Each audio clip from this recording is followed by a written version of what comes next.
স্ত্রীলিঙ্গের যত মাখলুকাত আছে, পুরুষ লিঙ্গের যত মাখলুকাত আছে, সকল কিছুর কসম, সকলের মেহনত কিন্তু আলাদা। যে রাত্র আর দিন, পুরুষ এবং মহিলা সকলের কাজ এক না। দিনের আলো দ্বারা যেই কাজকর্ম করা যায় সেটা রাত্র দ্বারা করা যায় না। আবার রাত্র দিয়েছেন আমাদের আরামদায়কের জন্য। রব্বুল আলামিন আবার বললেন ওয়াজআলনাল লাইলা লিবাসা ওয়াজআলনান নাহারা মাআশা।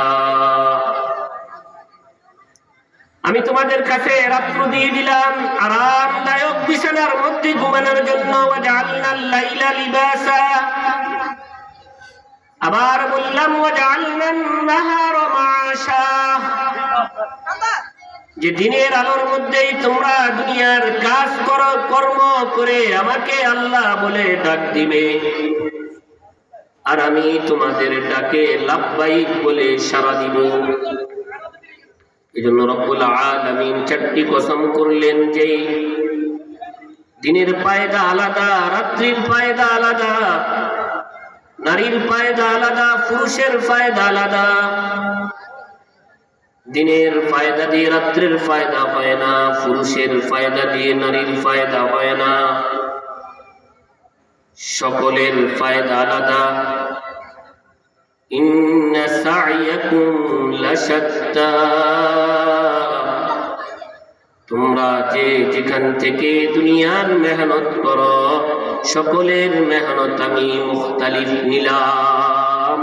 যে যে অবস্থায় দুনিয়ার মেহনত করবা ওই মেহনত আমি কবুল করলাম।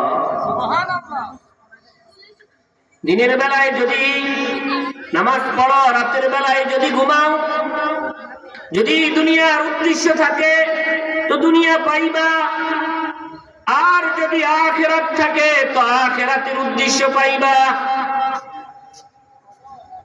দুনিয়ার উদ্দেশ্য হলে দুনিয়াই পাইবা, আর আখিরাতের উদ্দেশ্য হলে আখিরাত পাইবা। নারীর উপকারিতা আলাদা, পুরুষের উপকারিতা আলাদা। নারী যদি তার মেহনত করে তাহলেও সে জান্নাত পাইবে, পুরুষ যদি তার জায়গা থেকে জান্নাতের মেহনত করে সেও জান্নাত পাইবে। রব্বুল আলামিন বললেন আমি তোমাদের কাছে সহজ করে দিলাম। ইন্না সা'য়াকুম লাশাত্তা ফাআম্মা মান আ'তা ওয়াত্তাকা ওয়া সাদ্দাকা বিল হুসনা ফাসানুয়াসসিরুহু লিল ইউসরা। এখানে হযরত আবু বকর রাদিয়াল্লাহু তাআলা তিনটি গুণ বর্ণনা করলেন।